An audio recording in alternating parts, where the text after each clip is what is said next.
안녕하세요, 코인크래프트입니다. 오늘은 이더리움 생태계에서 토큰이 변형된 랩드 이더리움, 스테이크드 이더리움, 랩드 스테이크드 이더리움, 이렇게 세 개의 이더리움에서 변경된 세 개의 코인에 대해서 설명을 좀 해보려고 합니다.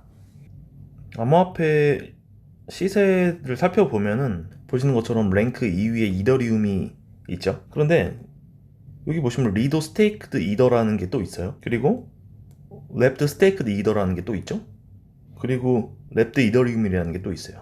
이렇게 이거는 어떤 걸까요? 이더리움 코인인지 아니면 이더리움과 별개로 이더리움의 이름만 본따서 만든 코인인지 알 수가 없죠. 그래서 오늘은 시장에 랩드 이더리움, 스테이크드 이더리움, 랩드 스테이크드 이더리움 같은 이런 여러 가지 변형된 형태의 이더리움이 거래가 되고 있는데 저도 그랬고 아마 처음 접하시는 분들은 왜 이렇게 이더리움이 많은 종류가 있는 걸까라고 궁금증을 가질 수밖에 없어요. 오늘 영상에서는 이런 차이점을 명확히 분석하고 이 각각의 특징과 활용 방식에 대해서 깊이 있게 분석해보는 시간을 가져보려고 합니다. 그러려면은 일단 우리는 이더리움의 역사에 대해서 살펴볼 필요가 있어요. 아주 먼 과거로 거슬러 올라가서 이더리움의 탄생에 대해서 살펴볼 필요가 있어요. 이더리움의 창시자인 비탈릭 부테린은 비트코인의 초기 개발자였어요. 근데 이 비탈릭 부테린이 개발을 하다 보니까 비트코인의 한계가 있는 것을 알죠. 비트코인의 한계를 그래서 보완을 하고 블록체인에서 이런 스마트 컨트랙트를 활용할 수 있도록 하기 위해서 비트코인 컨퍼런스에서 발표도 하고 했었는데 여러 번 이렇게 무산이 되면서 자기가 직접 블록체인 코인을 만들게 돼요. 그게 바로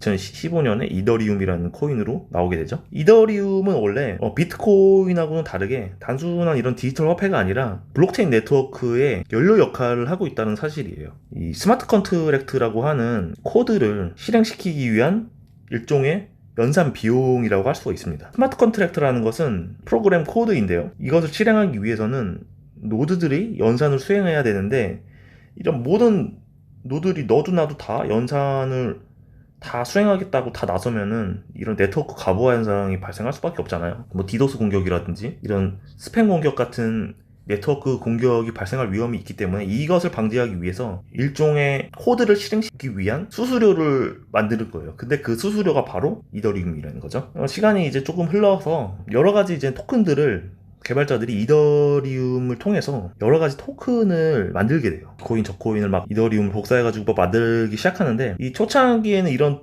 표준이라는 게 없고 프로젝트마다 다 각기 다른 방식으로 다 개발을 했어요. 그러니까 이게 뭐 나중에 중구난방으로 호환성이 떨어지고 또 개발도 엄청 코드가 복잡해지고 뭐 이런 아주 많은 이런 문제들이 발생을 하다 보니까 이거를 규격화를 시켜야겠다라는 내부 주장이 생기면서 생겨나게 된 게 이 ERC20이라는 표준이에요. 그래서 ERC20이라는 것은 이더리움 리퀘스트 포 코멘트 20의 약자로서 25년에 이더리움 개발자 중 한 명인 이 파비안 보겔 스텔러라는 사람이 제안을 했고요. 그래서 결국에는 이 ERC20으로 만들어진 토큰은 모두 동일한 인터페이스 구조를 갖게 되는 거예요. 이 인터페이스라는 것은 개발자가 프로그래밍을 할 때 사용되는 일종의 뭐랄까요? 일종의 규칙 같은 거라고 보시면 돼요. 규칙 같은 건데 이런 규칙을 하나로 규정을 해서 월렛이나 거래소 그리고 스마트 컨트랙트 간의 호환성을 높이는 것을 목표로 하는 거죠. 그래서 이 ERC20이 도입을 하면서 어떤 일이 발생을 했냐, 일단 무엇보다도 개발자가 토큰을 쉽게 발행할 수 있게 되었어요. 그렇기 때문에 이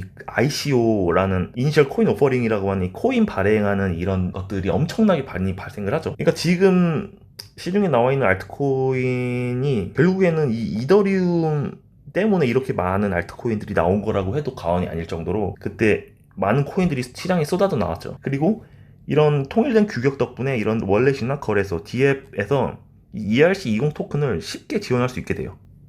그리고 스마트 컨트랙트와의 상호 운용성이 증가가 되면서 디파이 같은 이런 금융 서비스가 또 나오게 되죠. 그러니까 엄청난 파급 효과를 가져온 이 ERC20이라는 거죠. 하지만 중요한 거는 이 이더리움이 나오고서 이 ERC20이 나왔기 때문에 정작 이 이더리움 코인은 ERC20 표준이 아닌 현상이 발생하는 거죠. 그렇기 때문에 이 이더리움 가지고는 이 디파이나 디앱을 사용할 수 없는 문제가 발생을 하는 거예요. 그렇기 때문에 이 개발자들이 다시 이 이더리움을 ERC20 표준으로 변환해가지고 디앱이나 디파이에서 활용할 수 있게 만든 것이 바로 이 랩드 이더리움이라고 하는 겁니다. 랩드 이더리움은 ERC20 규격으로 변환이 되어서 스마트 컨트랙트나 DApp과 같은 DApp과 호환성을 치고 있고, 덱스에서 이더리움을 직접 거래할 수 있고, 이런 유동성 풀, 스테이킹, NFT 구매 등 ERC20 토큰을 할 수 있는 다양한 기능을 활용할 수 있게 되는 거죠. 그러다 시간은 흘러서 이더리움 2.0 시대가 오게 되는데요. 이 이더리움 2.0 이전까지는 이더리움은 비트코인과 같은 이 작업 증명 방식을 사용했어요. 그러니까 GPU 가지고, GPU나 하드웨어 가지고 컴퓨팅 파워를 제공해서 코인을 채굴하는 그런 방식을 사용했었는데, 하지만 이 작업 증명 방식이 다들 아시는 것처럼 에너지 소모가 크고 속도가 또 느리고 보안성에 문제가 있었던 건 아닌데, 아무튼 그런 문제 때문에 비탈릭 부테린이 이런 문제점을 지적하면서 POS, 그러니까 지분 증명 방식으로 전환을 하려고 계획을 하고, POS 업그레이드를 하면서 이더리움 2.0 시대를 시작을 하죠. 이 POS, 그러니까 지분 증명 방식에서는 이더 코인을 예치한 지분에 따라서 블록을 생성하고 이에 대한 보상으로 추가적인 이더를 받게 되는 구조죠. 하지만 이더리움의 지분 증명 합의 구조는 여러 가지 문제점이 있었는데요. 첫 번째로 이더를 스테이킹에 사용을 하기 위해서는 최소 32개의 이더가 필요했어요. 자신이 노드를 구성하기 위해서는 최소 32개의 이더를 스테이킹을 해야 했죠. 하지만 이 32 이더라는 게 예전에 쌌을 때 이더의 가격이 10만원 정도 했을 때는 그래봤자 320만원 정도 했기 때문에 이게 큰 비용은 아니었어요. 근데 지금은 얼마예요? 지금은 32 이더면 이미 1억 원 이상이 되기 때문에 소액 투자자나 일반 투자자들은 엄두가 안 나죠. 그런 문제점이 있었고, 두 번째로는 스테이킹을 한번 하게 되면 스테이킹한 이더리움이 락업이 돼서 인출을 할 수가 없어요. 특정 기간 동안. 그리고 스테이킹을 언락한다고 해서 바로 출금할 수 있는 것이 아니고 꽤 오랜 기간, 그러니까 한 2주 정도 동안 락업이 걸리게 되고, 그렇기 때문에 그런 과정 속에서 이더를 스테이킹하게 되면 유동성 문제가 발생을 하게 됐죠. 그래서 이러한 문제점을 해결하기 위해서 시장에 리퀴드 스테이킹이라는 개념이 등장을 하게 됩니다. 그리고 이 리도라는 회사가 가장 먼저 스테이크드 이더를 발행을 하죠. 서비스가 어떻게 문제를 해결했을까? 첫 번째는 이더를 소액 단위, 그러니까 0.1개의 이더도 이런 소액 단위로도 스테이킹을 할 수 있도록 만들었어요. 그리고 스테이킹한 이더에 대한 유동성을 제공을 했죠. 이게 무슨 말이냐면, 이 사용자가 리더와 같은 플랫폼에 이더를 예치를 하게 되면은 리더가 직접 이거를 32개 이더를 모아서 대신 네트워크에 스테이킹 해주는 거예요. 그러니까 결국 위탁을 해주는 거죠. 위탁 스테이킹 서비스라고 할 수 있죠. 거기서 끝이 아니라 리도는 사용자에게 스테이크드 이더라는 일종의 증표, 대체 토큰을 발행하는데, 이 스테이크드 이더라는 것은 내가 그만큼의 이더를 스테이킹했다라는 일종의 증표였어요. 근데 이 증표가 1대1 비율로 이더랑 교환이 가능하고, 출금이 되지 않은 상태에서는 이 이더를 일종의 화폐로 사용할 수가 있는 거죠. 주고받고 할 수 있는 거죠. 그래서 이 스테이크드 이더는 자동으로 스테이킹 보상이 반영이 돼요. 그렇기 때문에 시간이 지나면서 이 스테이크드 이더는 가치가 증가하는 특징을 가져요. 그래서 누구나 32개의 이더가 없이도 누구나 손쉽게 스테이킹이 가능해졌고, 이 스테이크 이더를 통해서 유동성을 유지하면서 보상을 받을 수 있는 아주 편리한 세상에 오게 됐죠.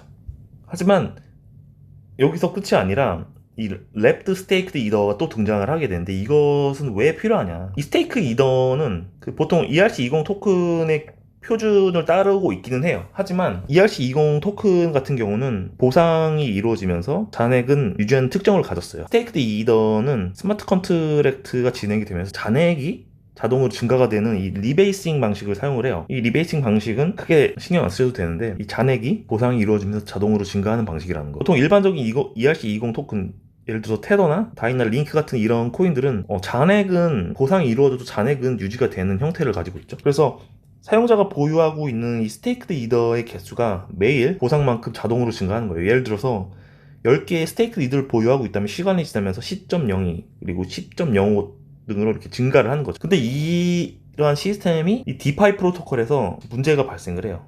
왜냐면 이 디파이 프로토콜 자체가 대부분 ERC20 표준을 기반으로 설계되었기 때문인데, 첫 번째로는 이런 담보대출 플랫폼이죠. 대표적으로 에이브나 컴파운드 등이라는 게 있는데, 이러한 대출 담보 플랫폼은 이런 대출을 실행할 때 담보 비율이 고정이 되어 있었기 때문에 고정되어 있는 수량으로 계산이 돼요. 그렇지만 이 스테이크 리더는 시간이 지나면서 이 잔액이 계속 증가를 하게 되는 거죠. 근데 이 잔액이 증가한 상태에서 담보를 계산하는 방식이 기존 시스템과 충돌이 발생하는 거예요. 예를 들어서 처음에 100개의 스테이크 이더로 담보를 맡겼는데 시간이 지나면서 이 102, 105 이런 식으로 증가를 하게 되면은 변화하는 이 토큰의 양에 기반을 해서 이자를 지급을 해야 되는데 그거를 할 수가 없는 거죠. 그러니까 이런 것들이 문제가 생기면서 리스크가 발생할 수 있는 문제가 제기가 되는 거예요. 그리고 두 번째로는 유동성 풀이라고 하는데 이 덱스 탈중앙화 거래소, 유니스왑이나 커브 같은 곳에서도 각 토큰의 공급량을 정확하게 계산을 해야 되죠.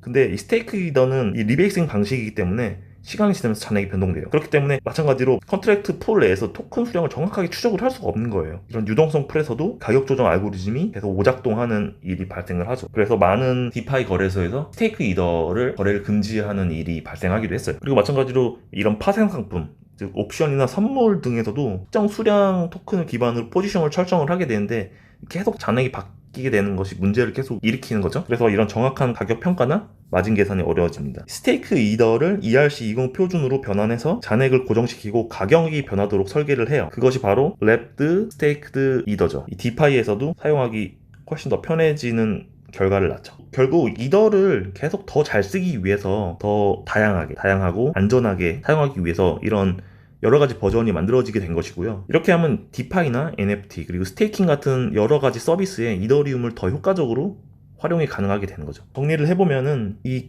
기본 네이티브 코인이라고 하죠. 이더가 기본 네트워크 자산으로 필요하다고 아까 말씀드렸죠. 가스 서비스로. 근데 ERC20이 더 늦게 나왔기 때문에 ERC20이 아니고 디파이 사용 어려워요. 얘는 자체는 스테이킹 가능하지만 보상이 없다고 했는데 이거는 보상이 없다는 게 아니라 따로 청구를 해야 돼요. 좀 복잡한 그런 시스템을 갖고 있었어요. 자동으로 보상 체계가 진행이 되는 스테이크드 이더가 만들어지게 됐고, 그리고 디파이나 덱스에서 사용을 하기 위해서 ERC20 토큰에 맞춰서 만든 코인이 랩드 이더리움, 그리고 이 스테이크 이더가 토큰의 개수가 증가하는 이런 문제 때문에 디파이의 사용이 제한이 되기 때문에 랩드 스테이크드 이더가 나오게 되는 거죠. 그래서 랩드 스테이크드 이더가 가장 진화된 형태의 현재 이더리움이라고 할 수 있는데, 계속 이러한 랩드 스테이크드 이더도 계속 지금 발전을 하고 있는 단계라고 보실 수가 있어요. 그래서 ERC20이고 디파이 자유롭게 사용 가능하고 보상 또한 가격에 반영이 되는 자동으로 이런 시스템을 갖고 있다고 보실 수가 있습니다.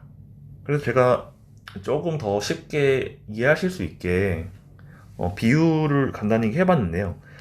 이더리움을 현금이라고 하면은 이 랩드 이더리움은 체크카드예요. 왜냐면은 체크카드가 어디서나 사용이 가능하잖아요. 왜냐면은 비자라든지 마스터카드처럼 다 신용카드 형태로 되기 때문에 전 세계 어디서든 사용을 할 수 있게 되는 거죠.